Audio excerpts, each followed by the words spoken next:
I'm Charlie Bright of Gold Derby, and today I am speaking with Amanda McBaine, one of the co-directors of the documentary film Boys State, as part of our Meet the Experts panel for documentary and nonfiction programming. It's nominated at this year's Emmys.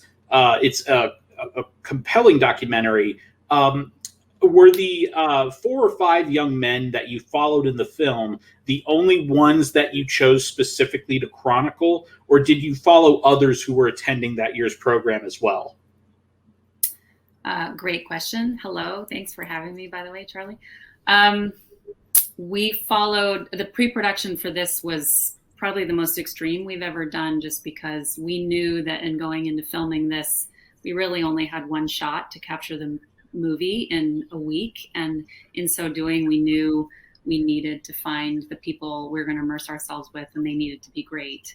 And so we spent the 6 months leading up to that event really interviewing and traveling all over Texas to find the 4 guys that we ended up featuring. But we did follow pretty significantly about 6 kids, 7, before the event started. And actually one of them was not Renee, who ended up being one of the main characters of the film. We found him in the event itself, and he stands up and gives this amazing speech, and we're like, we've been looking for you for 6 months, and here you are. But we did have to lose some of the characters for different reasons.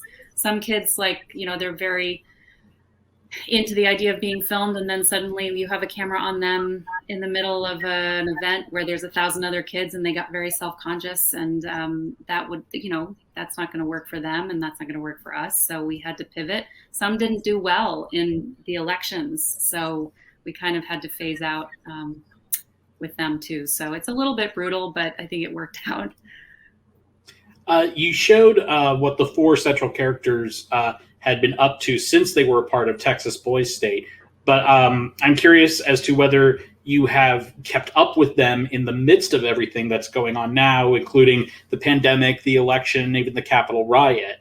And has that become part of how they view politics as well?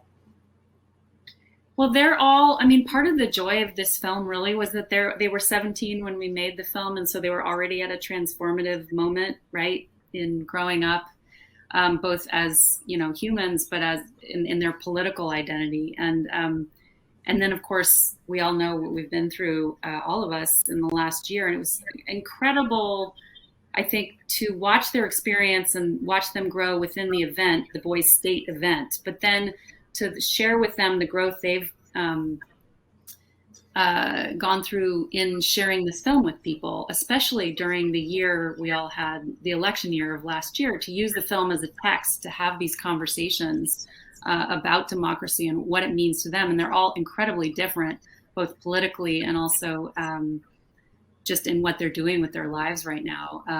And so I'd say for people who've seen the film, Ben probably has done the most change in terms of looking at his behavior as sort of win at all cost politic, particularly overlaying how he was seeing the real election playing out, the kind of, McConnell's sort of the winners make laws and losers go home, that kind of mentality. I think he saw the toxin of that and in his own behavior at Boys State, and he's really had this kind of revelation, really, that what he wants for the country is a more civil politics and a more sort of election principled politics, and that's been really wonderful to watch. Stephen is still working in politics. He's working for people, trying to get them elected in Texas. I think Texas broke his heart a little bit in 2020. But he's one of these people who never stops. So he'll keep going and keep working in politics as he grows up. They're all 20, so they're still young and they're in college. And Renee, we're very close to all of them. We talk to them quite often, and hope to stay that way forever, actually.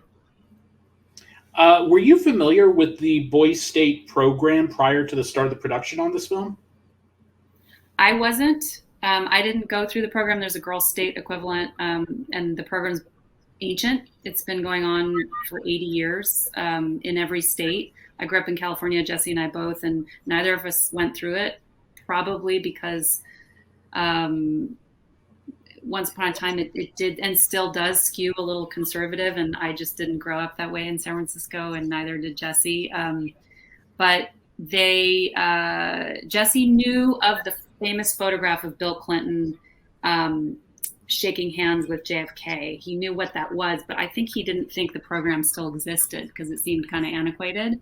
But here it is. It has this robust life, and in places like Texas, it's extra big. And we read a Washington Post article in 2017. That's what kind of rekindled or really what intrigued us initially, was that they had that year the kids had voted in the legislature to secede from the Union. You see that in the movie.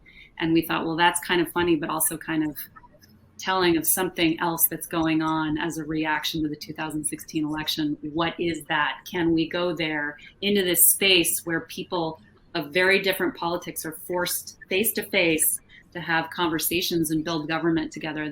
We thought, well, that's very rare, actually, those spaces where people are face to face and have to talk it through. So we wanted to go see what would happen. So I think probably my favorite part of the movie is Steve's first speech that he gives when he's running for the gubernatorial nomination for the Nationalist Party, because that to me is where everything just turns, because I was so nervous for him. And based on how I felt about that, I could only imagine what people's reactions were like when they finally saw this movie. And I was curious, what's your favorite reaction you saw to Steve's speech when he's running for governor? I love that moment connected for you. That was definitely the moment where we were in the back of the room, of course, and just had that, we didn't know he had that capacity, and to see someone actually find their voice and just have it lock in. And, it's like being in a concert, really, with a really wonderful musician. You feel everything in that moment. And I recall two moments with that speech. One was when we shared the dailies. We kind of strung them out for Davis, Davis Guggenheim is one of the EPs on our film, and we brought it back to Concordia and we shared our dailies. And we hadn't told them anything, even though they funded the film, what had happened, because we wanted them to feel it while they were watching it. And he jumped on top of his chair, he jumped up, and we thought, oh God, that's good. That's a good sign. This is working for people who don't even know Stephen personally, because of course we were Stephen was our North Star. I mean, the minute we met him, we just fell in love with him. And so to see him lock into his best self and his authentic self and just have this superhero powers that he does was very exciting for us personally, in addition to our film. But here was Davis just watching this, in film space, and we knew then that, oh gosh, this might work. People might really be invested in this, even though it's a fake election and Texas teenage boys, all the reasons you could worry if we'll connect, but there it was. And then of course we had our premiere. It was our one, screening in person with people in a theater at our premiere in Sundance, and you could feel people's excitement, and that was a very special, especially everything that's gone on since. We now really recognize how special that was to share this film with other people in the audience. And does seeing the skills that these young men you profiled have give you more hope or fear for our nation's future? It's a great question, and I think one that we had in our minds going into filming this. And really one that I think is kind of the story of democracy and politics in general. Hope and fear is the thing that's always, people are using it for good and for bad. I think that politics at its best, right, in the way that Stephen, you see him do it, really brings out the best in people. And and then politics at its worst obviously has the opposite effect. But I think that for me, again, having Stephen's story and Renee's story and these kind of voices that have been marginalized and underrepresented in positions of power, to see them have a space, an unlikely space for them to kind of be able to, not only we knew they had the skill set, but that this group actually embraced them. This very conservative, very white,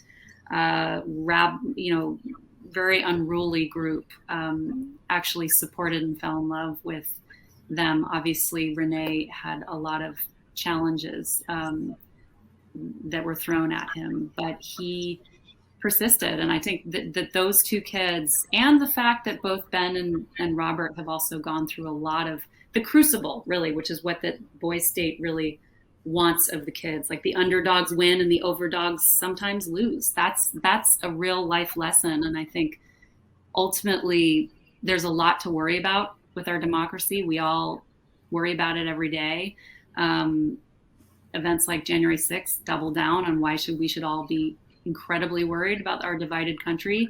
But there is, of course, also the truth that there are these people that will not stop believing in the potential of this country and the sort of promise that we will hopefully, fulfill. Well, Amanda, thank you so much for joining us, and we look forward to speaking with you in our panel in just a little bit.